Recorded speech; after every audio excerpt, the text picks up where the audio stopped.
Hello students, welcome everyone, channel welcome সকলকে। আমরা ABTA test paper solve করছিলাম। ABTA 2025 মাধ্যমিক পরীক্ষার্থীদের জন্য এবিটিএ টেস্ট পেপার সলভ করছিলাম। বেশ কয়েকটা পেপার আমরা সলভ করেছি। এর আগের ক্লাসে আমরা পেজ নাম্বার 140 140 পাতায় যে ম্যাথের কোশ্চেন ছিল সেটা সলভ করেছিলাম। আজকের ক্লাসে আমরা পেজ নাম্বার 165 165 পাতায় যে ম্যাথের কোশ্চেনটা আছে সেটা সলভ করব। প্রত্যেকদিন আমাদের নতুন ক্লাস পাবলিশ করা হয়।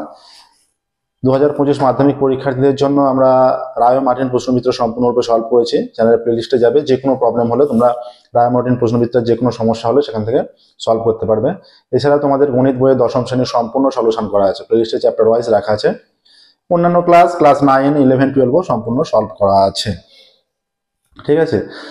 এছাড়া এবিটি এর পর পর্ষদের টেস্ট পেপার বের হবে খুব তাড়াতাড়ি। পর্ষদের টেস্ট পেপার বের হলে আমরা পর্ষদের টেস্ট পেপার সলভ করতে শুরু করবো, এবং পর্ষদের টেস্ট পেপার আমরা বড় কোশ্চেন, ছোট কোশ্চেন, আমরা এক্ষেত্রে এখন শুধু ছোট কোশ্চেন সলভ করছি। 1 নম্বর এবং 2 নম্বর মিলে যে 36 নম্বর থাকে সেগুলো সলভ করছি। পর্ষদের টেস্ট পেপার বের হয়ে গেলে ছোট কোশ্চেন, বড় কোশ্চেন সমস্ত কিছু আমরা সলভ করে দেবো। ঠিক আছে, তাহলে শুরু করছি আজকের ক্লাস। দেখো পেজ নাম্বার 165 165 পাতায় যে ম্যাথের কোশ্চেন পেজটা আছে এবিটি এর, সেটা সলভ করছি। প্রথম কোশ্চেন একের দাগের একের যেটা আছে, একের দাগের একের কোশ্চেন আছে আশিস 600 টাকা 5 মাসের জন্য ও তরুণ 500 টাকা 9 মাসের জন্য। তাহলে আশিস 600 টাকা 5 মাসের জন্য, আশিসের 1 মাস হিসেবে মূলধন কত হবে? 600 × 5। আর তরুণের 500 টাকা 9 মাসের জন্য, তাহলে তরুণের 1 মাস হিসেবে মূলধন কত? 1 মাস হিসেবে মূলধনের অনুপাতটা নির্ণয় করি, 500 × 9 এইটা। তাহলে এদের মূলধন অনুপাতই লাভ্যাংশটা বন্টিত হবে, মূলধন অনুপাত যা হবে লাভ্যাংশ তাই। ঠিক আছে, তাহলে কত হচ্ছে দেখো, 5 6 30 3000, আর 5 9 45 4500। এখানে দুটো করে শূন্য তুলে দাও, 30:45, 15 দিয়ে ভাগ করলে 2:3। তাহলে লাভের অনুপাত কত হয়ে যাচ্ছে? এখানে লাভের অনুপাত হয়ে যাচ্ছে 2:3। এটা কোন অপশনে আছে দেখো, 2:3 কোন অপশনে আছে? 2:3 এখানে অপশনে আছে, 2:3 অপশন ডি তে আছে। তাহলে অপশন ডি সঠিক উত্তর। একের দাগের একেরটা অপশন ডি, 2:3। 2:3। দুইয়েরটা দেখো কি বলেছে, দুইয়ের বলে দিয়েছে যে, দুইয়ের অঙ্ক বলেছে যে x = 2 + √3 হলে x + 1/x এর মান। x = দেওয়া আছে 2 + √3, তাহলে 1/x এর মান কত বের করো। 1/2 + √3 হবে অবশ্যই। তাহলে আমরা যদি 2 - √3 দিয়ে গুণ করি, 2 - √3, এখানে হয়ে যাচ্ছে 2 + √3 × 2 - √3। ঠিক আছে, তাহলে এটা 2 - √3, এখানে হয়ে যাচ্ছে 2 স্কয়ার মাইনাস এটা √3 স্কয়ার = 2 - √3/2 স্কয়ার 4 - √3 স্কয়ার 3। ঠিক আছে, তাহলে 2 - √3/4 - 1 3। তাহলে 1/x এর মান হয়ে যাচ্ছে 2 - √3। তাহলে x + 1/x এর মান কত? x এর মান 2 + √3, 1/x এর মান 2 - √3, প্লাস √3 মাইনাস √3 কেটে গিয়ে 2 + 2 4 আসছে। দেখো তাহলে এটা কোন অপশনে আছে? দেখো অ্যান্সারটা 4 যে অ্যান্সার, এটা কোন অপশনে আছে? অপশন ডি তে আছে। এটা না, অপশন ডি নয়, এ বি সি হবার কথা, কিন্তু ওটা ডি আছে, এটা সি হবে। হ্যাঁ, এটা অপশন সি 4।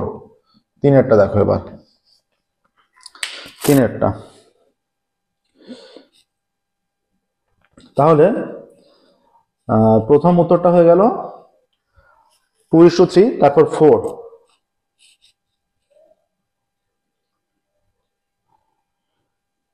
তারপর বলছে তিনেরটা, অর্ধবৃত্তাংশস্থ অপেক্ষা বৃহত্তর বৃত্তাংশস্থ কোণ, অর্ধবৃত্তাংশস্থ অপেক্ষা বৃহত্তর বৃত্তাংশস্থ কোণ সর্বদা সূক্ষ্ম কোণ হয়। অর্ধবৃত্তাংশস্থ অপেক্ষা, এটা আমরা আমাদের যে প্লেলিস্টে দেখবে প্রয়োগ, গুরুত্বপূর্ণ প্রয়োগ বলে ক্লাস 10 জন্য 30টা মতো প্রয়োগ সলভ করা আছে, সেখানে এটা আছে। এছাড়া তোমাদের বইয়েও এটা আছে। অর্ধবৃত্তাংশস্থ অপেক্ষা বৃহত্তর বৃত্তাংশস্থ কোণ হয়ে যায়, বৃহত্তর হয়ে গেলে সূক্ষ্ম কোণ, এবং অর্ধবৃত্তাংশস্থ অপেক্ষা ক্ষুদ্রতর বৃত্তাংশস্থ কোণ স্থূল কোণ। ক্ষুদ্রতর হলে স্থূল কোণ এবং বৃহত্তর হয়ে গেলে সূক্ষ্ম কোণ। তাহলে এখানে বৃহত্তর বলেছে, তাহলে এখানে সূক্ষ্ম কোণ হবে। কোন অপশনে আছে সেটা? সূক্ষ্ম কোণ। ঠিক আছে, এটা অপশনে আছে সূক্ষ্ম কোণ, এটা সমকোণ, তারপর সূক্ষ্ম কোণ, অপশন বি। চারেরটা দেখো, চারেরটা বলেছে sin θ = cos θ হলে 2 θ এর মান।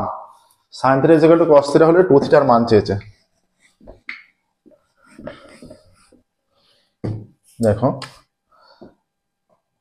Sign theta is equal to cos theta বলা আছে, তাহলে sine by cos tan theta is equal to 1, তাহলে tan theta is equal to tan 45, তাহলে থিটা ইজ ইকুয়াল টু 45 হয়ে যাচ্ছে, তাহলে 2 theta is equal two 2 into 45 90 degree হয়ে যাচ্ছে। 2 ইন্টু 45 90 ডিগ্রি কোন অপশনে আছে এটা? 2 ইন্টু 45 90 ডিগ্রি আছে অপশন এ তে, অপশন এ 90 ডিগ্রি। 5 তারপর 6, 5-এ দেখো 5-এ আছে একটি শঙ্কুর ভূমির ব্যাসার্ধের দৈর্ঘ্য এবং উচ্চতা প্রত্যেকটি ভূমির ব্যাসার্ধের দৈর্ঘ্য এবং উচ্চতা দ্বিগুণ করা হলে শঙ্কুর আয়তন পূর্বের আয়তনের কত গুণ? শঙ্কু মনে করো ব্যাসার্ধ আর এবং উচ্চতা এইচ হলে শঙ্কুর আয়তন তখন 1/3 পাই আর স্কোয়ার এইচ, ঘন একক হয়, মিটার থাকলে ঘন মিটার, সেমি থাকলে ঘন সেমি। এবার ব্যাসার্ধটা আর থেকে 2r এবং উচ্চতা যদি আর থেকে 2h হয়ে যায় তখন আয়তন হয়ে যাচ্ছে 1/3 পাই আর স্কোয়ার, মানে তার জায়গায় 2r স্কোয়ার ইন্টু 2h, এইটা হয়ে যাবে এত ঘন একক। তাহলে 1/3 পাই এটা 4r স্কোয়ার ইন্টু 2h ঘন একক, 4 দুগুণে 8, 8/3 পাই আর স্কোয়ার এইচ, তাহলে এখানে 1 আর এখানে 8, তাহলে 8 গুণ বৃদ্ধি পাচ্ছে। ঠিক আছে, তাহলে বৃদ্ধি পাবে 8 গুণ। কোন অপশনে আছে দেখো 8 গুণ? 8 গুণের অপশন নাম্বার হয়ে যাচ্ছে অপশন সি 8 গুণ, অপশন সি 8 গুণ। তারপর দেখো summation of i is equal two 20 xi minus 4 is equal two 10 দেওয়া আছে।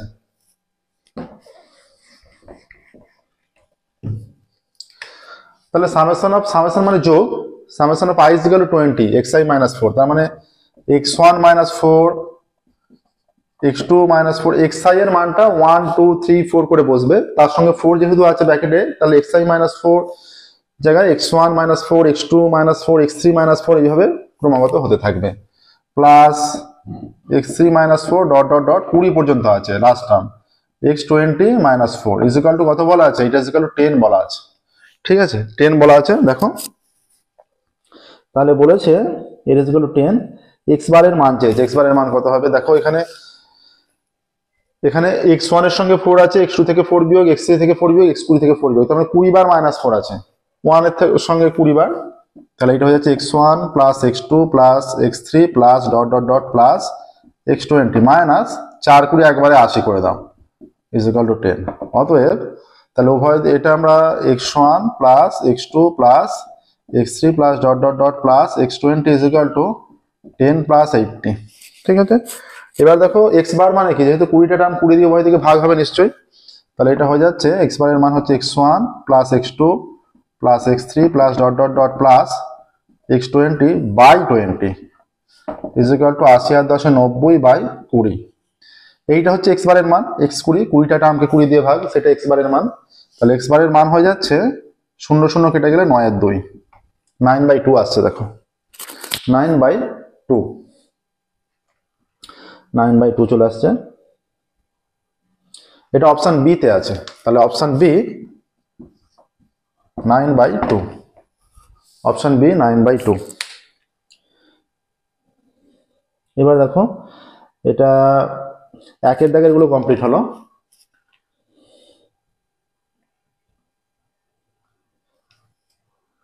এবার 2 এর দাগে যাব। 2 এর দাগে কি আছে? 2 এর দাগে আছে শূন্যস্থান পূরণ। 500 টাকা 12 মাস খাটলে যে লাভ্যাংশ হয় 2000 টাকা ড্যাশ মাসের লাভ্যাংশের সমান। ঠিক আছে, তাহলে লাভ্যাংশের সমান যেহেতু নিশ্চয়ই মূলধনটাও সমান হতে হবে, তাহলে এখানে মাসের সমান নেই, যেহেতু মাসের সংখ্যা সমান নেই, এক মাসের হিসেবে মূলধনটা সমান হতে হবে। আমরা মনে করছি 500 টাকা 12 মাস খাটলে তখন এক মাসের হিসেবে মূলধন কত? 500 ইন্টু 12।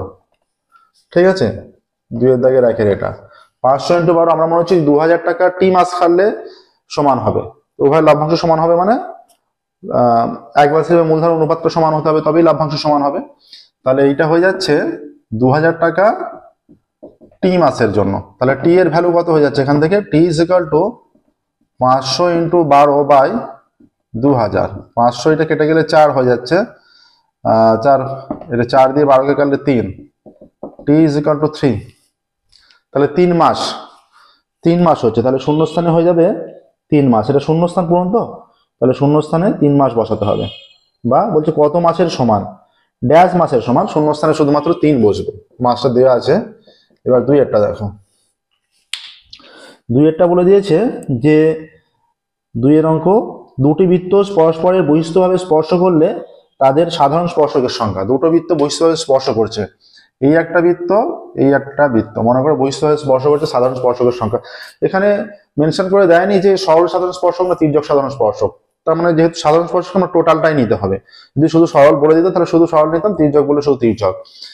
এই একটা সরল সাধারণ স্পর্শক উভয়ের, এই একটা সরল সাধারণ স্পর্শক উভয়ের। যে স্পর্শকের একই পাশে দুটো বৃত্ত থাকে তাদের সরল সাধারণ স্পর্শক বলা হয়। এই দুটোই সরল সাধারণ স্পর্শক। এই উপর দিকে স্পর্শকটার নিচের দিকে দুটো বৃত্ত আছে, আর নিচের দিকে স্পর্শকটার উপর দিকে দুটো বৃত্ত আছে, তাহলে দুটোই সরল সাধারণ স্পর্শক। আর একটা স্পর্শক হবে এইটা, এইটা, ঠিক আছে, এটা তির্যক সাধারণ স্পর্শক।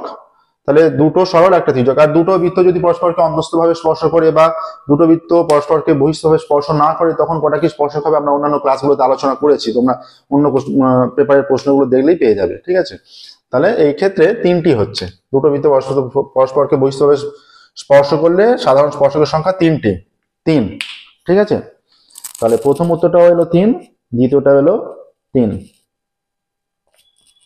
আচ্ছা আচ্ছা, এটা আমরা সলভ করলাম, 3-এরটা করে ফেললাম, এটা 3-এরটা করে ফেললাম, একটা বাদ দিয়ে ফেলেছি 2-এরটা, এটা 3-এরটা, 2-এরটা বাদ দিয়ে আছে ওটা করে দিচ্ছি, এটা 3-এরটা, 1 2 3, 3 উত্তর এলো। 2-এরটা কি বলেছে দেখো, 2-এরটা বলে দেওয়া আছে যে x proportional to y to the power 3-এর 2 হলে y প্রপোর্শনাল টু ড্যাশ হবে। দেখো x proportional to y to the power 3-এর 2, তাহলে আমরা লিখতে পারি k যদি অশূন্য ভেদ ধ্রুবক হয়, এটা আমরা লিখতে পারি x equal to k into y to the power 3-এর 2, তাহলে y টু দি পাওয়ার 3-এর 2 is equal to x by k হয়ে যাচ্ছে। তাহলে y is equal to x by k তার পারে 2-এর 3 হয়ে যাচ্ছে। তাহলে y is equal to 1 by k তার পারে 2-এর 3 বাই x এর পারে 2-এর 3। তাহলে 1 বাই k ধ্রুবক, এটা যদি সরিয়ে দেওয়া হয় y প্রপোর্শনাল টু x এর পারে 2-এর 3, এটাই আসছে। তাহলে x এর পারে 2-এর 3 সঠিক উত্তর, ঠিক আছে। এবার দেখো 4-এরটা, 4 5 6, ঠিক আছে। 4-এর কি বলছে দেখো, 4-এর বলে দিয়েছে cos 0 cos 1 cos 2 into cos 90 এর মান, একদম সহজ অঙ্ক।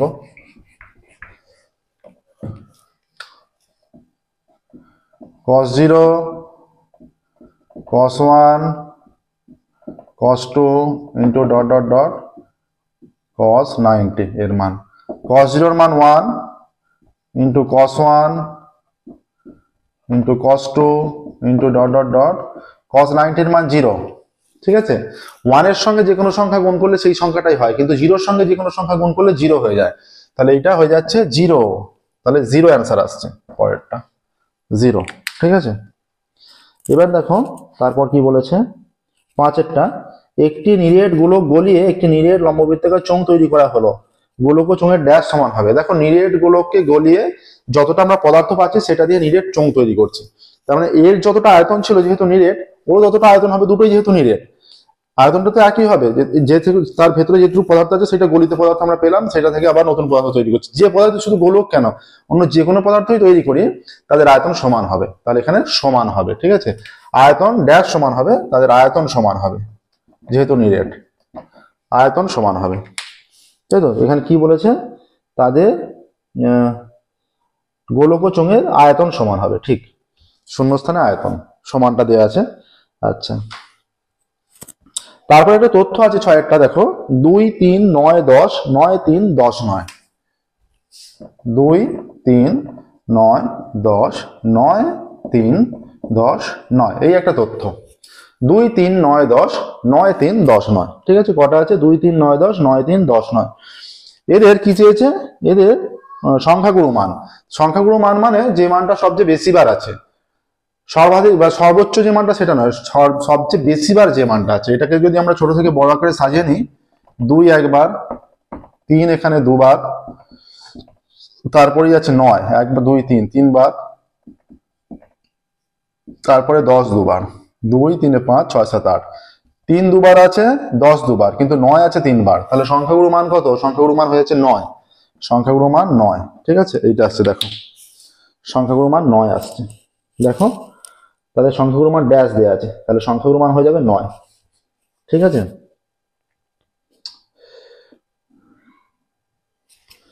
এবার দেখো এখানে শূন্যস্থান পূরণগুলো কমপ্লিট হলো, আমরা সত্য মিথ্যায় যাব।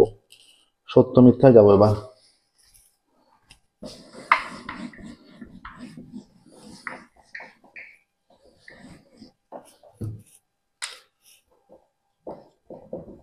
তিনের দাগের একের এটা বলে দেওয়া আছে বার্ষিক 10% হারে 100 টাকার 1 বছরের সরল সুদ ও চক্রবৃদ্ধি সুদের পার্থক্য হবে 1 টাকা। দেখো সুদের হার, বার্ষিক সুদের হার, যেহেতু বার্ষিক সুদের হার তার মানে বছরে, বার্ষিক সুদের আমরা আগেও বারবার বলেছি, বা আমরা যে সরল সুদ চক্রবৃদ্ধি সুদের যে তোমাদের বইয়ের যে প্রবলেম সলভ করেছি তখনও বলেছি যে বার্ষিক সুদের হার যখন বলে তখন সরল সুদ এবং চক্রবৃদ্ধি সুদের 1 বছরের সুদটা সবসময় সমান হয়। 1 বছর যেই অতিক্রম করে পেরিয়ে যায় তখন চক্রবৃদ্ধি সুদের পরিমাণ ক্রমাগত বাড়তে থাকে এবং সরল সুদ একই হারে, যেটা 1 বছরে যেটা হলো সেই একই হারে সরল সুদ প্রতি বছর হতে থাকে। কিন্তু চক্রবৃদ্ধি সুদের মানে সুদের ওপর সুদ চাপছে যেহেতু বাড়তে থাকে। তাহলে এখানে বলেছে তাহলে 1 বছরের মাথায় চক্রবৃদ্ধি সুদ আর সরল সুদের কোনো পার্থক্য হবে না, দুটোই সমান। কিন্তু এখানে বলা আছে 1 টাকা, যেহেতু পার্থক্য দেয়া আছে তাই এটা ভুল, মিথ্যা। ঠিক আছে, 1 বছরের মাথায় যেহেতু বার্ষিক সুদের হার সরল সুদ ও চক্রবৃদ্ধি সুদ সমান হয় সর্বদা, কোনোটা বেশি কম নয়। আচ্ছা, 2 কি বলা আছে, A B is to C square A B B C C A, এদের যৌগিক অনুপাত বলা আছে। A B is to C square, B C is to A square, C A is to B square দেওয়া আছে, এদের যৌগিক অনুপাত 1:1। তাহলে এদের যৌগিক অনুপাতটা কত হবে, এটা হয়ে যায় এ বি ইন্টু এখানে বি সি আছে into C A is to C square into A square into B square. এটা দেখো দুটো এ স্কোয়ার, দুটো বি স্কোয়ার, দুটো সি স্কোয়ার ইজ টু এখানে A square B square C square. তাহলে 1:1 হয়ে যাচ্ছে, এটাই দেয়া আছে। তাহলে যে তথ্য আছে সেটা একদমই সত্য। 3 দেখো, ঠিক আছে, একদমই সত্য যেটা তথ্য দেওয়া আছে। 3 কি বলছে দেখো, 3 বলেছে যে কোনো দুটি সমকোণী ত্রিভুজ সর্বদা সদৃশ। দেখো সদৃশ হওয়ার জন্য দুটো ত্রিভুজের 3টে কোণ সমান হতে হয়। সমকোণী ত্রিভুজ কাকে বলে, যে ত্রিভুজের একটি কোণ সমান তাকে সমকোণী ত্রিভুজ, যে ত্রিভুজের একটি কোণ সমকোণ তাকে সমকোণী ত্রিভুজ বলা হয়। এবার দুটো ত্রিভুজ সমকোণী মানে দুটোর একটা করে কোণ 90 ডিগ্রি। এবার একটা করে কোণ তো সমান হয়ে গেলে হবে না, ত্রিভুজের 3টে কোণ, 3টে কোণের মধ্যে একটা যদি 90 হয় অন্য দুটোর মধ্যে একটা 30 একটা 60 হতে পারে, বা কোনো ত্রিভুজের একটা 45, দুটোই 45 করে হতে পারে। ঠিক আছে, তাহলে এরকম হতে হবে, শুধু একটা কোণের কন্ডিশন দেওয়া থাকলে তো হবে না। এইটা সমকোণী ত্রিভুজ, এটাও ধরো সমকোণী ত্রিভুজ, এর মনে করছো এটাও 90 এটা 90, এর এটা 45 হতে পারে, এখানে এটা 30 আর এটা 60 হতে পারে। তাহলে 3টে কোণ তো সমান হলো না। দুটো ত্রিভুজ সদৃশ হতে হলে তাদের 3টে কোণ সমান এবং বাহুগুলি সমানুপাতি হতে হবে। তাহলে এদের একটি করে কোণ সমান, তাহলে বাকি দুটো কোণের কন্ডিশন নাও সমান হতে পারে, তাহলে সদৃশ নয়, এটা সদৃশ নয়। সদৃশ বলা আছে যেহেতু যে সমকোণী হলেই সদৃশ হবে এটা বলা আছে, তাহলে ভুল বলা আছে, এটা মিথ্যা। পরেরটা দেখো, পরেরটা বলা আছে যে একটি রশ্মির প্রান্তবিন্দুকে কেন্দ্র করে রশ্মিটিকে ঘড়ির কাঁটার বিপরীত দিকে ঘোরার জন্য উৎপন্ন কোণটি ধনাত্মক হবে। এই যে এইরকম আছে, এইখান থেকে রশ্মিটি ঘড়ির কাঁটার বিপরীত দিকে মনে করো এইদিকে ঘুরছে, এইদিকে যখন ঘুরছে ধনাত্মক কোণই তো উৎপন্ন হয়। এটা দেখবে আমাদের ক্লাস 11-এর সরলরেখা চ্যাপ্টার থিওরিতে আমরা প্রথমেই আলোচনা করেছি। ক্লাস 11-এর যে সরলরেখা আছে আমাদের করা আছে, দেখবে প্লেলিস্টে পেয়ে যাবে, সরলরেখা থিওরির ক্লাসে খুব ভালো করে আলোচনা করা আছে। ঘড়ির কাঁটার বিপরীত দিকে যে আনতি নতি ব্যাপারগুলো যখন আলোচনা করা আছে, ঘড়ির কাঁটার বিপরীত দিকে ঘুরে যে কোণটা উৎপন্ন করছে সেটা ধনাত্মক কোণ হয়, আর ঘড়ির কাঁটার দিকে হলে এটা ঋণাত্মক কোণ হয়। ঠিক আছে, তাহলে এটাই বলে দিয়েছে যে ঘড়ির কাঁটার বিপরীত দিকে ঘুরলে ধনাত্মক কোণ উৎপন্ন করবে। তাহলে যেটা বলে দিয়েছে একদম সঠিক, সত্য। আর এটাও মনে রাখবে তার সাথে ঘড়ির কাঁটার দিকে ঘুরলে ঋণাত্মক কোণ উৎপন্ন হয়। ঠিক আছে, আচ্ছা, একটি ঘনকের সমগ্রতলের ক্ষেত্রফল 150 বর্গ সেমি, তার আয়তনও 150 বর্গ সেমি। একটা ঘনকের সমগ্রতলের ক্ষেত্রফল 150 বর্গ সেমি, তাহলে ঘনকের বাহুর দৈর্ঘ্য মনে করো a সেমি, তাহলে সমগ্রতলের ক্ষেত্রফল কত, 6a square is equal two 150 বর্গ সেমি, 150। তাহলে a square is equal to কত হয়ে যাচ্ছে, 150/6, অতএব a square is equal to 25, অতএব a ইজ ইকুয়াল টু +-5, তাহলে a ইজ ইকুয়াল টু পজিটিভটা 5। তাহলে ঘনকের আয়তন কত, বাহু কিউব, তার মানে 5 এর কিউব, তার মানে 125 5 কিউব 125 হয়, 3টে 5-এর গুণফল 5 × 5 × 5, 5 × 5 = 25, 5 × 5 = 125, এত ঘন সেমি। কিন্তু বইয়ে দেওয়া আছে 150 ঘন সেমি হয়। আমরা বের করলাম 125 ঘন সেমি হচ্ছে, বইয়ে দেওয়া আছে 150 ঘন সেমি। তাহলে যে তথ্য দেওয়া আছে ভুল, মিথ্যা। 6টা দেখো, 6 বলে দিয়েছে যে আবারও একটা তথ্য আছে 2 3 9 10 9 3 9। আবার একটা তথ্য আছে,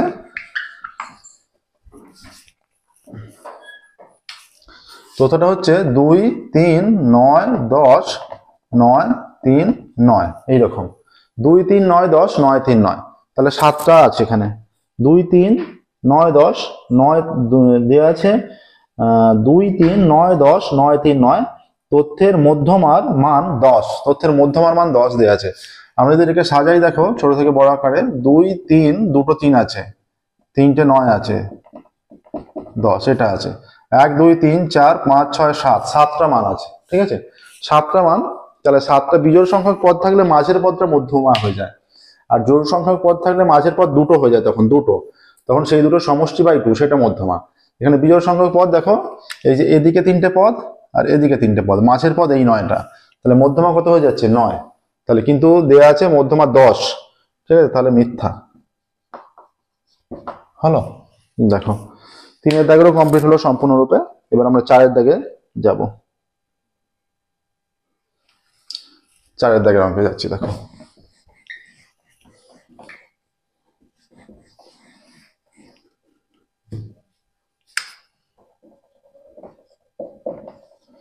চারের দাগের এক একটা বলেছে, বার্ষিক সুদের হার 4% থেকে কমে 3.34% হয়, এক ব্যক্তির আয় 60 টাকা কমে গেল, ওই ব্যক্তির আসল নির্ণয় করো। ধরি ব্যক্তির আসল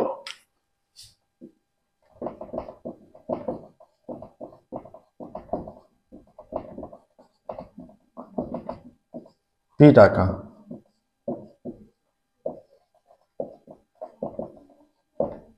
বার্ষিক সুদের হার 4% থেকে কমে 3.34% হলো। ঠিক আছে, 3.34% হয় আয় 60 টাকা কমলো, তাই তো, এটা হয় আয় 60 টাকা কমলো। তাহলে দেখো আসল এটা বছরে, অতএব পি টাকার 4% সুদের হারে 1 বছরের সুদ কত, এটা বের করে নাও। হয়ে যাচ্ছে P × 4 × 1/100 এত টাকা ইজ ইকুয়াল টু 4P/100 টাকা। ঠিক আছে, এইটা এলো। এবার দেখো আবার P টাকার 3.34% হারে 1 বছরের সুদ কত, P × 3.34 × 1 1 বছর বাই 100 এত টাকা ইজ ইকুয়াল টু P × 3.34 মানে 15/4 × 1/100 এত টাকা ইজ ইকুয়াল টু P × 15/100 এত টাকা। 4টা নিচে নেমে আসবে বাই 4, তাহলে 15P/400 টাকা। ঠিক আছে, এবার দেখো শর্তানুসারে এইটা মাইনাস এইটা, বা এইটা বেশি হবে, এটা পার্সেন্টেজটা বেশি ছিল, শর্তানুসারে এইটা মাইনাস এইটা থেকে এইটা হয় 60 টাকা কমলো, অতএব এর নিচে, অতএব শর্তানুসারে এর নিচে করবে, এটা শর্তানুসারে হয়ে যাচ্ছে 4P, এটা বড় অবশ্যই, 4P/100 minus 15P/400 is equal to কত, 60। এখানে লসাগু কত, লসাগু 400, এটা 4 4 4 16P minus 15P is equal two 60, বা এটা 16P minus 15P, P/400 is equal two 60, বা P ইজ ইকুয়াল টু, এটা 4 6 24 0 0 0 24,000। ঠিক আছে, P এর মান, P কি ধরেছিলাম, ওই ব্যক্তির আসল, অতএব ওই ব্যক্তির আসল 24,000 টাকা, এটা উত্তর লিখবে। অতএব ওই ব্যক্তির আসল ছিল 24,000 টাকা, ওই ব্যক্তির আসল ছিল 24,000 টাকা। ঠিক আছে, এবার দেখো দুইয়েরটা।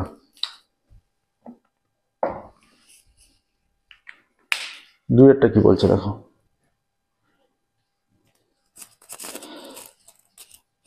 একটি অংশীদারি কারবারে তিন বন্ধুর মূলধনের অনুপাত দেওয়া আছে। 1 বছর পরে মোট লাভ 3,900 টাকা হলে প্রত্যেকে লাভের পরিমাণ। ঠিক আছে, সহজে এটা নির্ণয় হয়ে যাবে। দেখো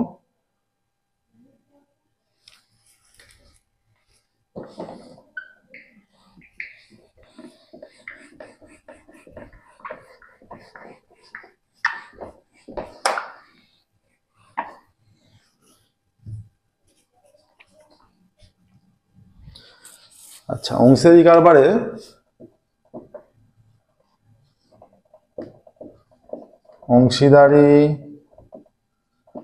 কারবারে তিন বন্ধুর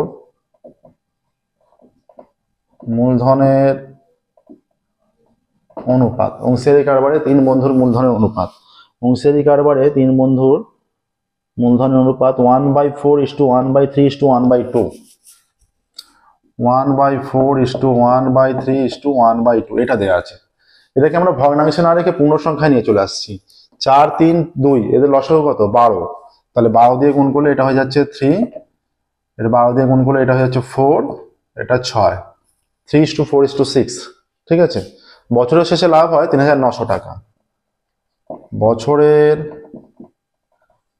শেষে লাভ 3,900 টাকা। এইটা দেখো যদি ভগ্নাংশতেই রাখতে তাহলে ক্যালকুলেশনটা একটু জটিল হতো, ক্যালকুলেশনটা একটু বড় হতো, কিন্তু এই আকারে যেহেতু করে নিলাম ক্যালকুলেশন অনেক সহজে হয়ে যাবে। দেখো এবার বলেছে বছরের শেষে এত টাকা লাভ হলে কি বলেছে যে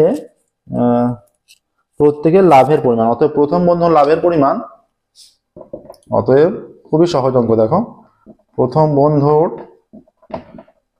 লাভ ইজ ইকুয়াল টু এটা 3 এটার সমষ্টিটা 6, এটা হয়ে যাচ্ছে 6 আর 4 10 আর 3 13 ইন্টু 3,900 এত টাকা।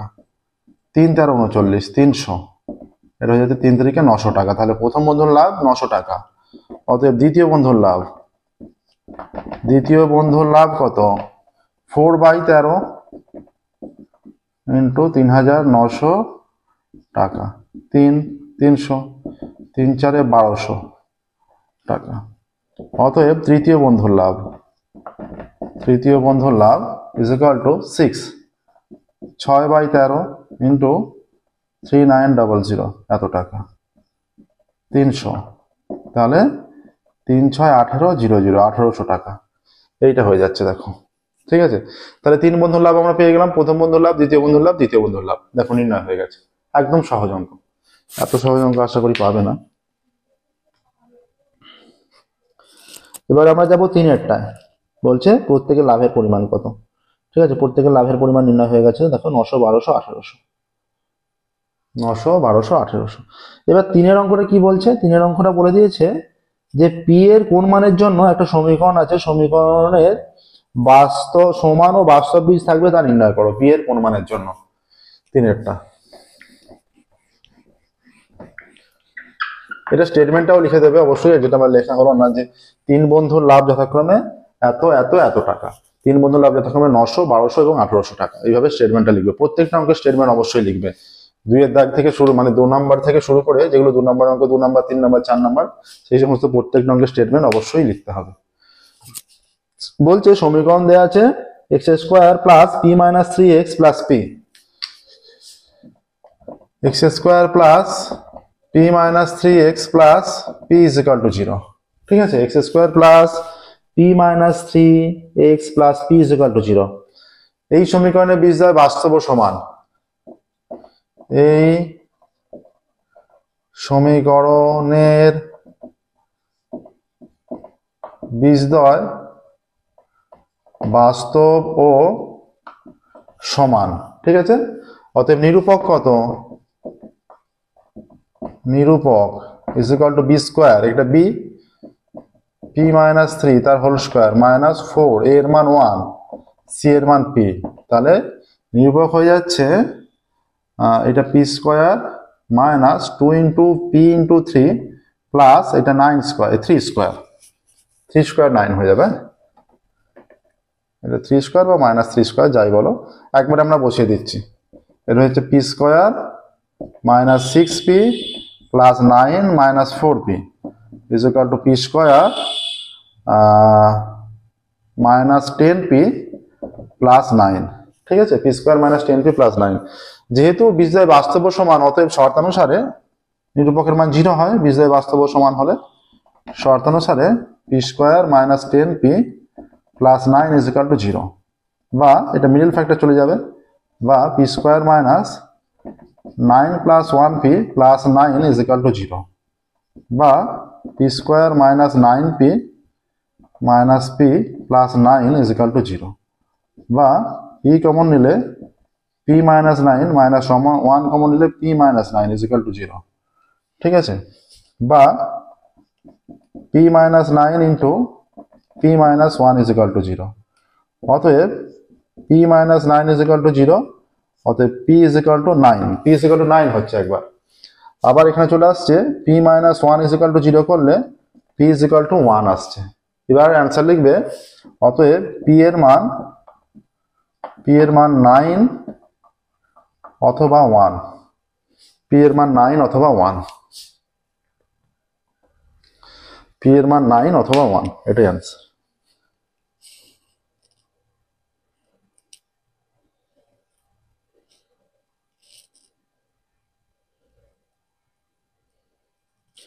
তিনের দাগের হয়ে গেল, এবার দেখো 4-এর দাগে যাব। 4-এর দেওয়া আছে একটা করণীয় অঙ্ক আছে, সরলতম মান নির্ণয় করতে দিয়েছে।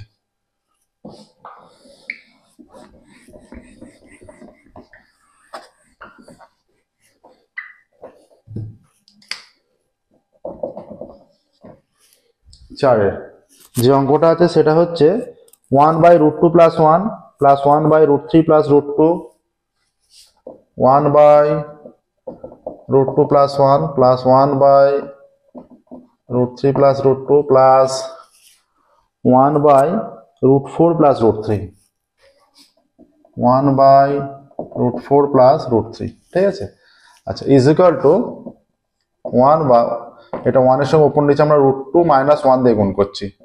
এটা আছে √2 + 1 ইন্টু √2 - 1 প্লাস 1 ইন্টু এটা হয়ে যাচ্ছে √3 মাইনাস √2, এটা হয়ে যাচ্ছে √3 প্লাস √2, √3 মাইনাস √2 প্লাস 1 ইন্টু ওপর নিচে আমরা √4 মাইনাস √3 দিয়ে গুণ করছি। এখানে √4 প্লাস √3, √4 মাইনাস √3 গুণ করলাম। এইটা কত আসছে দেখো, 1 এর সঙ্গে গুণ করলে সেটাই হবে √2 - 1। এটা a plus b a minus b, formula কি a square minus b square formula. ঠিক আছে, a স্কোয়ার মানে এখানে √2 তার হোল স্কোয়ার মাইনাস এটা 1 স্কোয়ার প্লাস এটা √3 মাইনাস √2, এখানে হয়ে যাবে √3 তার স্কোয়ার মাইনাস √2 তার স্কোয়ার প্লাস এটা হয়ে যাবে √4 মাইনাস √3, এটা √4 তার স্কোয়ার মাইনাস √3 তার স্কোয়ার। ঠিক আছে, এখানে হয়ে যাচ্ছে √2 - 1 √2 square 2, 1 square 1, 2 - 1 plus √3 minus √2, √3 square 3 minus √2 square 2 plus, আচ্ছা √4 এর মান হচ্ছে 2, √4 মানে 2, এই জায়গায় আমরা 2 লিখে দিচ্ছি। √4 স্কোয়ার করলে 4 হচ্ছে, √3 স্কোয়ার করলে 3 হচ্ছে। তাহলে এইটা চলে এলো √2 - 1/1 প্লাস √3 মাইনাস √2/1 প্লাস 2 মাইনাস √3/1। তার মানে হয়েছে নিচে 1 মানে সেটা আমরা নাও লিখতে পারি, √2 - 1, √3 minus √2 plus 2 minus √3, plus √3 minus √3 কাটলো, প্লাস √2 মাইনাস √2 কাটলো, এখানে 2 - 1 কত হয়ে যাচ্ছে 1। তাহলে সরলতম মান 1 আসছে। দেখো এটাই করবে, সরলতম মান 1। দেখো 4 দাগের হয়ে গেল। এবার আমরা যাবো 5-এর দাগের অঙ্কে। 5-এর দাগ, ঠিক আছে, 5-এর দাগের কি বলছে দেখো, শুধুমাত্র ওপর নিচে বিপরীত সাইনের এটা দিয়ে গুণ করে কর্ণ নিরসন করে দিয়েছি। ঠিক আছে,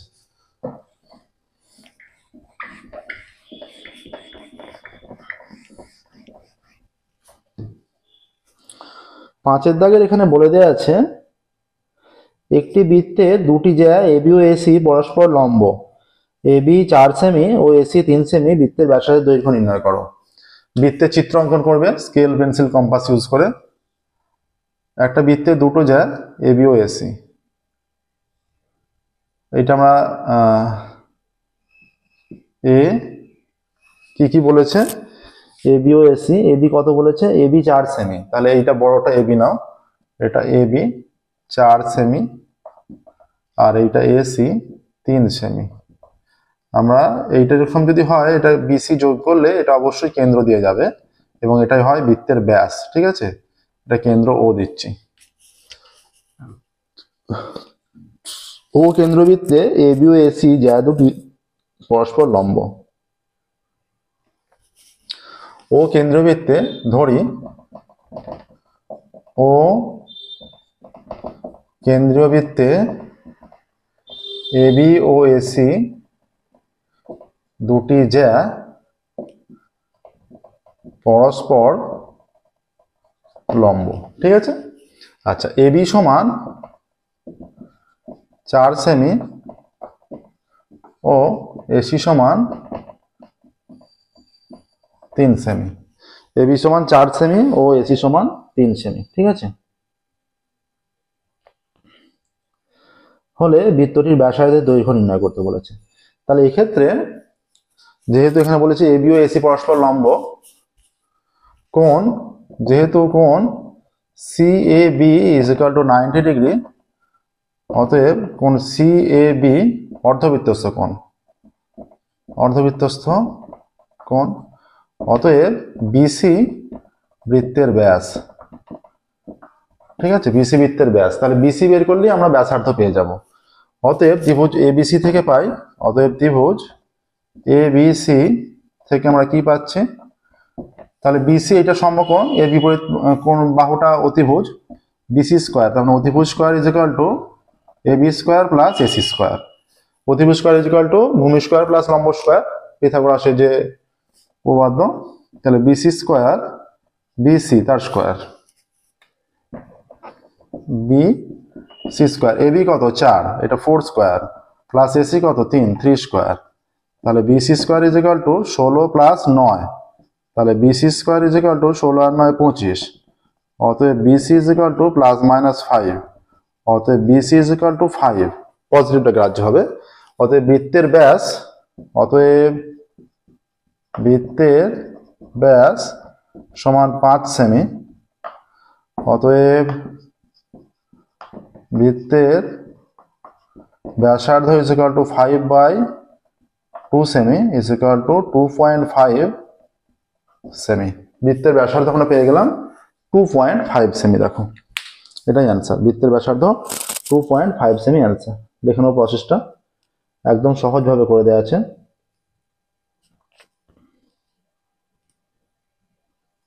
এবার দেখো 5-এর হয়ে গেল, 6-এর অঙ্কে যাবো আমরা।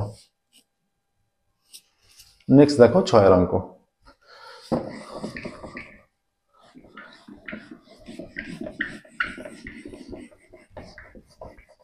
ছয়ের অঙ্ক কি বলেছে দেখো, 6-এর অঙ্ক বলে দিয়েছে যে ত্রিভুজ এবিসি এর পরিকেন্দ্র ও বিএসি 85 ডিগ্রি।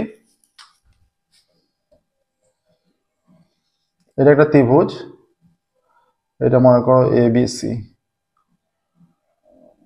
এর পরিকেন্দ্র ও। ঠিক আছে, ত্রিভুজ এবিসি এর পরিকেন্দ্র, এটা আমরা এ, এটা বি, এটা সি দিলাম, পরিকেন্দ্র ও। এবার কি বলে দিয়েছে এখানে?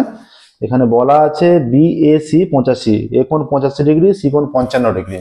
এটা 85 বলা আছে, এটা 55 বলা আছে, এটা 55, এটা 85, পরিকেন্দ্র ও। তার মানে বি কোণটা কত হবে? এটা 8 আর 5 13, 14 140, এটা 40 ডিগ্রি হয়ে যাচ্ছে। ঠিক আছে, এবার কি চেয়েছে দেখো, ও এ সি এর মান, ও এ সি এর মান নির্ণয় করো। ও এ সি, ও এইটা কোণ ও এ সি, এই কোণটার মান চেয়েছে। ঠিক আছে, আচ্ছা দেখো এখানে বলা আছে, কি বলা আছে? ত্রিভুজ এবিসি এর পরিকেন্দ্র ও, ত্রিভুজ এবিসি এর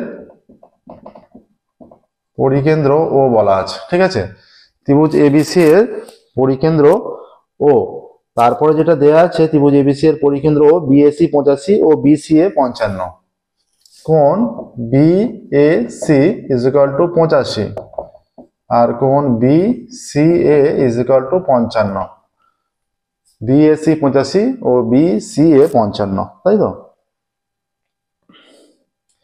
ওএসি এর মান নির্ণয় করো। অতএব ত্রিভুজ এবিসি এর কোণ ABC is equal to 180 minus, তাহলে এই দুটো একটা ত্রিভুজের তিনটে কোণের সমষ্টি হয় 180, সেই ত্রিভুজের তিনটে কোণের মধ্যে দুটো কোণ আমরা জানি, তাহলে সেই দুটো কোণের মানের সমষ্টি 180 থেকে বিয়োগ করে দিলেই আমরা তৃতীয় কোণটা পেয়ে যাচ্ছি। এটা is 85 plus 55 is equal to 180 minus এটা 140, তাহলে এই কোণটা হয়ে যাচ্ছে 40 ডিগ্রি।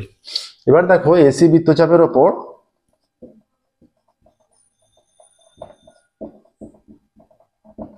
কোণ এওসি কেন্দ্রস্থ কোণ এবং কোণ এবিসি বৃত্তস্থ কোণ, ঠিক আছে। অতএব আমরা কি জানি কেন্দ্রস্থ কোণ বৃত্তস্থ কোণের দ্বিগুণ হয়।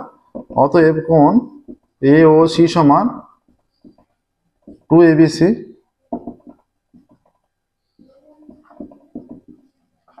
আশি ডিগ্রি হয়ে যাচ্ছে, এটা 80 ডিগ্রি। এবার দেখো অতএব ত্রিভুজ এওসি এর ওএ সমান ওসি, কারণ এরা একই বৃত্তের ব্যাসার্ধ, একই বৃত্তের ব্যাসার্ধ। একটা ত্রিভুজের দুটো বাহু সমান হলে তাদের বিপরীত কোণগুলো সমান হবে, তাহলে এই দুটো কোণ, এই কোণটা আর এই কোণটা সমান, এই কোণটা আর এই কোণটা, আর এই কোণটা আমরা অন্য কোণটা জানি, তাহলে এই দুটো কোণের মানের সমষ্টি কত। অতএব কোণ ও এ সি প্লাস কোণ O C A is equal to 180 থেকে 80 বিয়োগ তৃতীয় কোণটা, তাহলে 100 ডিগ্রি। এবার এই দুটো কোণ তো সমান, অতএব যেহেতু এই দুটো বাহু সমান তাহলে এদের কোণগুলো সমান, অতএব O A C is equal to O C A, যেহেতু দুটো সমান 2 দিয়ে ভাগ করে দিই, মান বেরিয়ে যাচ্ছে 50 ডিগ্রি, ঠিক আছে। অতএব কোণ ও এ সি এর মান কি চেয়েছে, ও এ সি এর মানই চেয়েছে। অতএব কোণ ও এ সি এর মান, অতএব কোণ ও এ সি এর মান 50 ডিগ্রি, ঠিক আছে। কোণ ও এ সি এর মান 50 ডিগ্রি আসছে। এবার দেখো 5-এর অঙ্ক হলো, 5-এর নয় এটা 6-এর অঙ্ক হলো। হ্যাঁ, এটা 6-এর অঙ্ক হয়ে গেল। 5-এর অঙ্ক করেছি আমরা। 5-এর অঙ্ক কি আছে দেখি। 5-এর হ্যাঁ দুটো জ্যায়ের অঙ্ক যেটা সেটা করেছি, এটা 6-এর হয়ে গেল। এবার 7-এর অঙ্ক যাচ্ছে। একটি বৃত্তস্থ চতুর্ভুজের পরপর তিনটে কোণ অনুপাত 1:3 হলে 1:2:3 হলে প্রথম ও তৃতীয় কোণের মান নির্ণয় করতে বলেছে। আচ্ছা, এটা হয়ে গেল। 50 ডিগ্রি আমাদের সঠিক উত্তর এসছে। এবার দেখো 7-এরটা।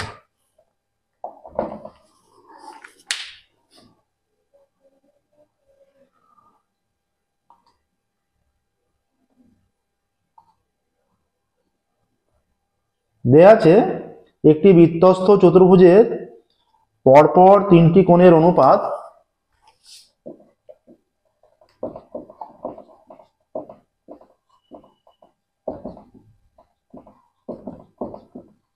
একটি বৃত্তস্থ চতুর্ভুজের পরপর তিনটি কোণের অনুপাত 1:2:3। বৃত্তস্থ চতুর্ভুজের পরপর তিনটি কোণের অনুপাত 1:2:3, ঠিক আছে। এটা দেওয়া আছে। আমরা ধরি প্রথম কোণ x, দ্বিতীয় কোণ 2x এবং তৃতীয় কোণ 3x। এটা ধরে নিচ্ছি, আমরা তিনটে কোণ ধরে নিলাম, ঠিক আছে। যেহেতু এই অনুপাতে আছে সেই মাপেই আমরা তার সঙ্গে একটা ধ্রুবক দিয়ে ধরে নিলাম। আমরা কি জানি বৃত্তস্থ চতুর্ভুজের বিপরীত কোণগুলো পরস্পর সম্পূরক হয়। এই দেখো, এটা একটা যদি বৃত্তস্থ চতুর্ভুজ হয় এইরকম পরপর তিনটে কোণ মানে কি এইভাবে নিতে হবে নিশ্চয়ই। যদি x হয় এটা 2x হবে, এটা x হলে এটা 2x, তারপর এটা 3x, তার মানে এক্স আর থ্রি এক্স যেভাবেই নাও এক্স আর থ্রি এক্স পরস্পর বিপরীত কোণ হচ্ছে বৃত্তস্থ চতুর্ভুজের। ঠিক আছে, বৃত্তস্থ চতুর্ভুজের আমরা জানি বৃত্তস্থ চতুর্ভুজের বিপরীত কোণগুলি পরস্পর সম্পূরক। আমরা জানি বৃত্তস্থ চতুর্ভুজের বিপরীত কোণগুলি পরস্পর সম্পূরক। তাহলে এক্স আর থ্রি এক্স এরা বিপরীত হচ্ছে, যেহেতু পরপর তিনটি বলে দিয়েছে। এইটাকে যদি এক্স ধরো, তখন এইটা টু এক্স, এইটা থ্রি এক্স, তাহলে এই দুটো তখন এক্স আর থ্রি এক্স বিপরীত হয়ে যাচ্ছে। ঠিক আছে, অতএব x plus three x is equal to 180 degree, সম্পূরক মানে সমষ্টি 180। তাহলে 4x ইজ ইকুয়াল টু হয়ে যাচ্ছে 180, 4x is equal to 180 degree, বা x is equal to 180 degree by 4। অতএব x ইজ ইকুয়াল টু 180 কে 4 দিয়ে ভাগ করলে এটা 45 ডিগ্রি হচ্ছে। অতএব 3x ইজ ইকুয়াল টু কত হচ্ছে, 3 ইন্টু 45 ইজ ইকুয়াল টু 3 5 15 5 থেকে 3 4 12 আর 1 13, 135। ঠিক আছে, তাহলে বলেছে প্রথম ও তৃতীয় কোণের মান। অতএব প্রথম কোণের মান, অতএব প্রথম কোণের মান 45 ডিগ্রি এবং তৃতীয় কোণের মান 135 ডিগ্রি সমান দিয়ে দাও। এটাই সঠিক উত্তর। দেখো, প্রথম কোণের মান আর তৃতীয় কোণের মান বেরিয়ে গেল। 7 হয়ে গেল। এবার আমরা 8 দাগে যাচ্ছি।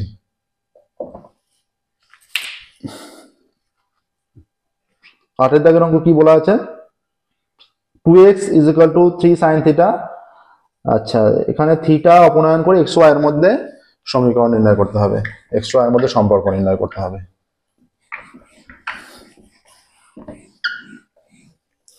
দেওয়া আছে 2x is equal to 3 sin theta, 5y is equal to 3 cos theta. সম্পর্ক থেকে থিটা অপনয়ন করে এক্স ওয়াই এর মধ্যে সম্পর্কযুক্ত সমীকরণ নির্ণয় করো। একদমই সহজ অঙ্ক। 2x is equal to 3 sin theta, 2x is equal to 3 sin theta. এখান থেকে কি পাচ্ছি দেখো, sin theta is equal to 2x by 3।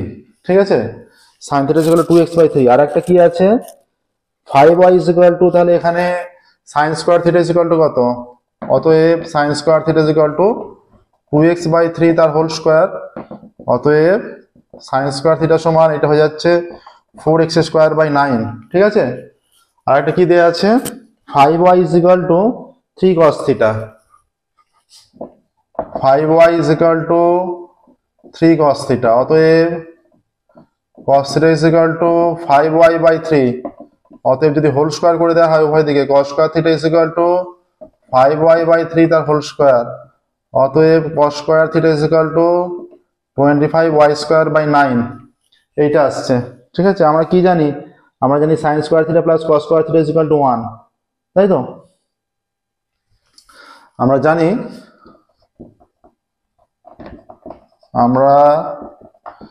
জানি sin square theta plus cos square theta is equal to 1। তাহলে sin স্কয়ার থিটার value 4x square by 9, আর bracket দেওয়ার দরকার নেই, প্লাস এটা আছে 25y square by 9 is equal to 1। তাহলে লসাগু করলে 9 লসাগু, 4x square plus 25y square is equal to 1। কোনাকুনি গুণ করে দিলে 4x square plus 25y square is equal two 9 একে 9। অতএব থিটা বর্জিত x ও y এর, অতএব থিটা বর্জিত x ও y এর সম্পর্কযুক্ত সমীকরণটি হলো, অতএব থিটা বর্জিত x ও y এর সম্পর্কযুক্ত সমীকরণ হলো 4x square plus 25y square is equal to 1। 4x square plus 25y square is equal to 1, এইটাই সম্পর্ক। ঠিক আছে, 4x square plus 25y square is equal to 1। এরপরে দেখো, এইটা হয়ে গেল 8 দাগে। 9 দাগে যাব। থিটার মান 0 থেকে 90 ডিগ্রি যদি হয়, তাহলে 4 cos square theta plus 9 sin square থিটার সর্বনিম্ন মান চেয়েছে।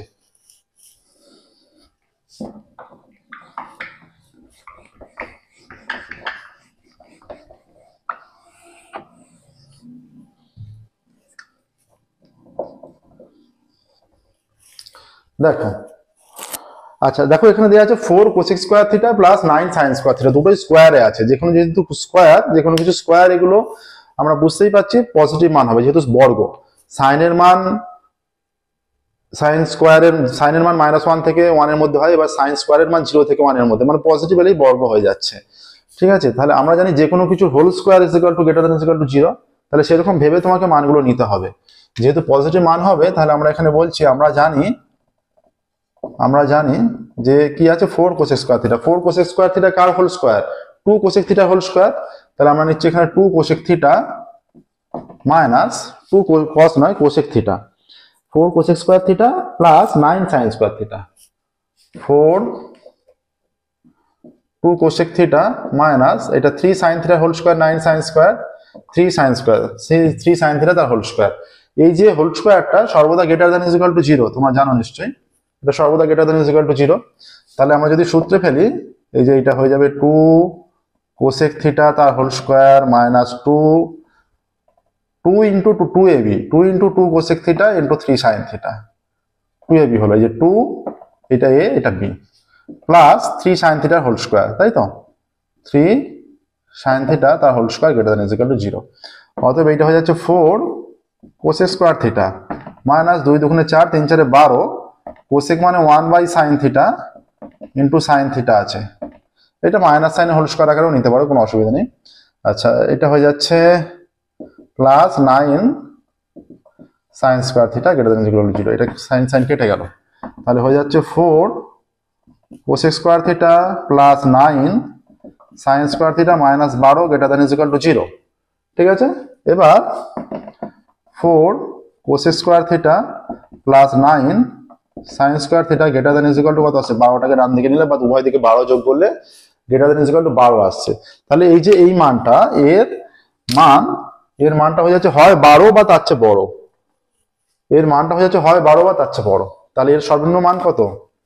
অতএব 4 cosec square theta plus 9 sine square theta এর সর্বনিম্ন মান 12 আসছে। দেখো সর্বনিম্ন মান 12 আসছে। ঠিক আছে, দেখে নাও প্রসেসটা। আমরা এখানে মাইনাস সাইন কি কারণে নিলাম, এটা প্রশ্ন উঠতে পারে। আমরা যেহেতু প্রথমে বলে দিলাম যে এটা মাইনাস থাকলে তবে ডান দিকে প্লাস হচ্ছে, যদি প্লাস নিতাম সেটা ডান দিকে মাইনাস হয়ে যেত। কিন্তু আমরা যেহেতু এটা স্কোয়ার আকারে আছে, 4 sine square theta whole 2 cosec 4 cosec square theta 2 cosec theta whole square, ঠিক আছে, 9 sine square theta 3 sine theta whole square, এই যে হোল স্কোয়ার আকারে আছে, এগুলো পজিটিভ মান আছে। সর্বনিম্ন মান যত কমই হোক সেটা পজিটিভ হবে, তাই এটা মাইনাস নেওয়া হলো, ডান দিকে সেটা পজিটিভ মানে অ্যাকিউরেট ভ্যালুটা পাই, সেই কারণে নেওয়া হলো। ঠিক আছে, এবার দেখো 9 হয়ে গেল 10এরটা।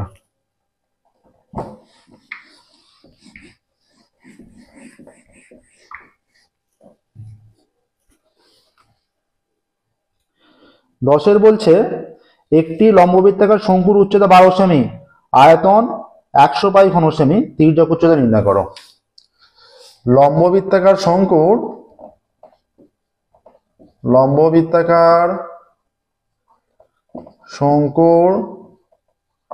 উচ্চতা 12 সেমি, লম্ব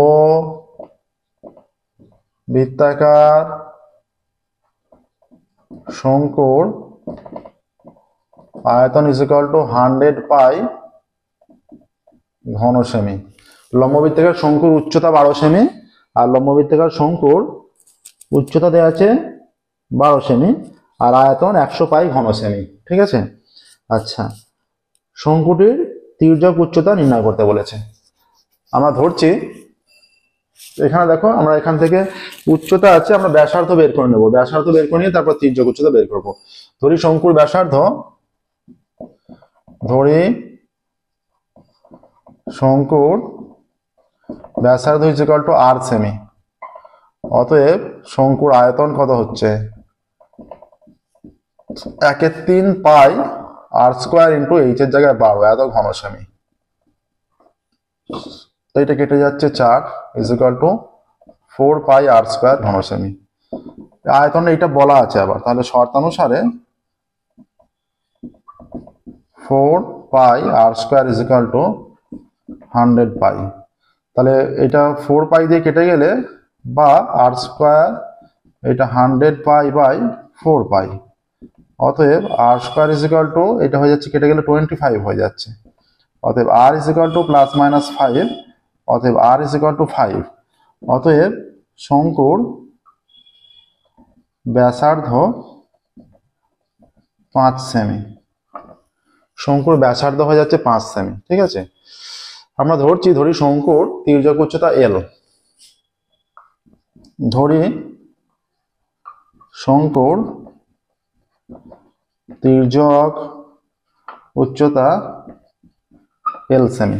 এবার মনে করো যে শঙ্কুর, আমরা কি জানি, শঙ্কুর তির্যক উচ্চতা, ব্যাসার্ধ এবং উচ্চতা এরা একটা সমকোণী ত্রিভুজ গঠন করে, যেখানে তির্যক উচ্চতাটা হয় অতিভুজ। তাহলে শঙ্কুর ক্ষেত্রে, এবার এখানে, অতএব শঙ্কুর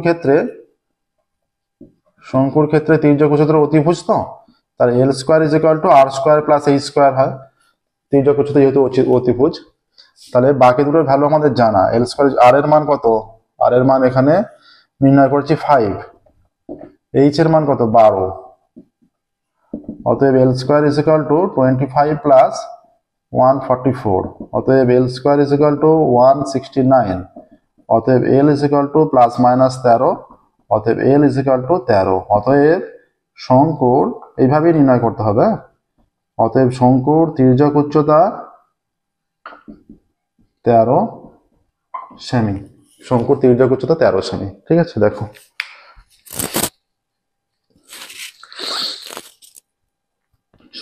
শঙ্কুরের তির্যক উচ্চতা নির্ণয় করো। শঙ্কুর তির্যক উচ্চতা হয়ে যাচ্ছে 13 সেমি। আচ্ছা,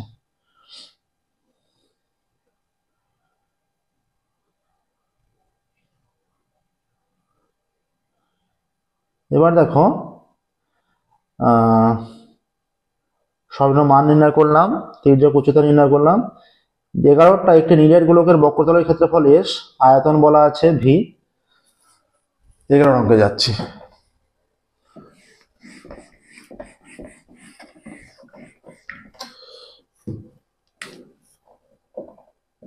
ধরি নিরেট গোলকের বক্রতলের ক্ষেত্রফল বলা আছে আর আয়তন বলা আছে। ধরি নিরেট গোলকের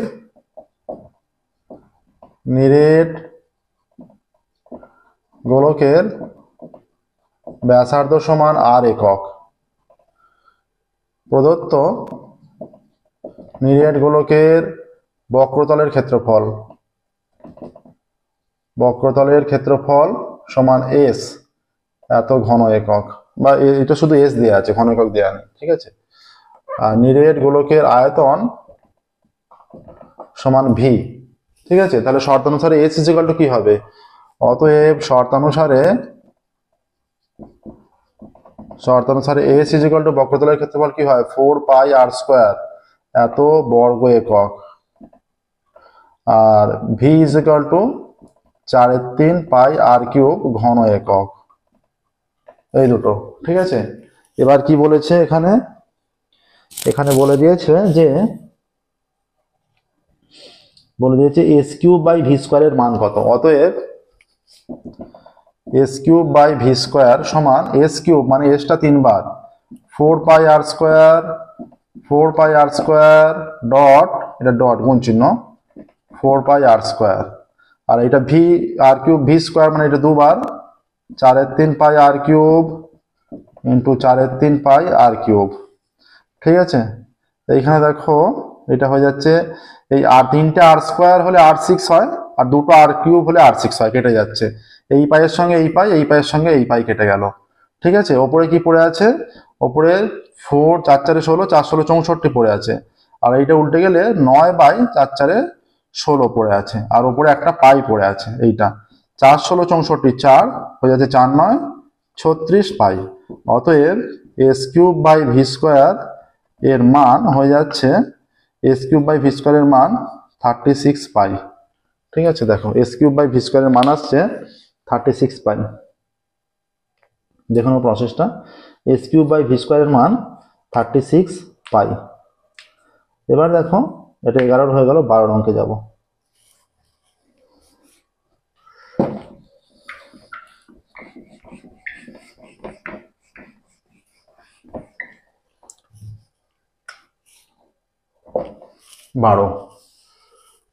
কি বলছে 12 অঙ্ক? 12 অঙ্ক বলে দিয়েছে যে একটা তথ্য আছে, সেই রাশিগুলো ঊর্ধ্বক্রম অনুসারে সাজানো বলে দিয়েছে। তাহলে তাদের মধ্যমা 24। তাহলে 11, 12, 14 তথ্যটা যেটা আছে 11, 12, 14 x minus 2 x plus 4, 11, 12, 14 x minus 2 x plus 4 x minus 2 x plus 4 x plus 9, ঠিক আছে, x minus 2 x plus 4 x plus 9 32, 38, 47, 32, 38, 47, ঠিক আছে। রাশিগুলি ঊর্ধ্বক্রম অনুসারে সাজানো, রাশিগুলি ঊর্ধ্বক্রমানুসারে সাজানো, রাশিগুলি ঊর্ধ্বক্রম অনুসারে সাজানো বলে দিয়েছে। আর কি বলা আছে, রাশিগুলির এই রাশির মধ্যমা, এদের মধ্যমা 24, এদের মধ্যমা বলা আছে মধ্যমা 24। এবার দেখো কটা পদ আছে এখানে, 1 2 3 4 5 6 7 8 9, বিজোড় সংখ্যক পদ আছে। বিজোড় সংখ্যক পদ মানে মাঝের পদ একটা হবে, সেটাই মধ্যমা, যেহেতু ঊর্ধ্বক্রম অনুসারে সাজানো বলে দিয়েছে। তাহলে মাঝের পদ কোনটা, এদিকে 4টে পদ, এদিকে 4টে পদ, x প্লাস 2টা x প্লাস 4টা মধ্যমা। তথ্য থেকে পাই, তথ্য থেকে প্রাপ্ত মধ্যমা is equal to x plus 4। অতএব শর্তানুসারে তথ্য থেকে যে প্রাপ্ত মধ্যমা আর যেটা মধ্যমা বলা আছে, দুটো মধ্যমা একই হবে। অতএব শর্তানুসারে হয়ে যাচ্ছে x plus 4 is equal two 24। অতএব x is equal two 24 minus 4। অতএব x is equal two 24 minus 4 20। অতএব বলেছে x এর মান নির্ণয় করো, তাই তো, কি দেওয়া আছে x এর মান। অতএব x এর মান 20। অতএব x এর মান আমরা পাচ্ছি 20। দেখো হলো। এর সাথে সাথেই আমাদের দেখো পেজ নাম্বার 165-তে যে ম্যাথের কোশ্চেনটা ছিল, সেই কোশ্চেনের পেজটা আমরা সলভ করলাম।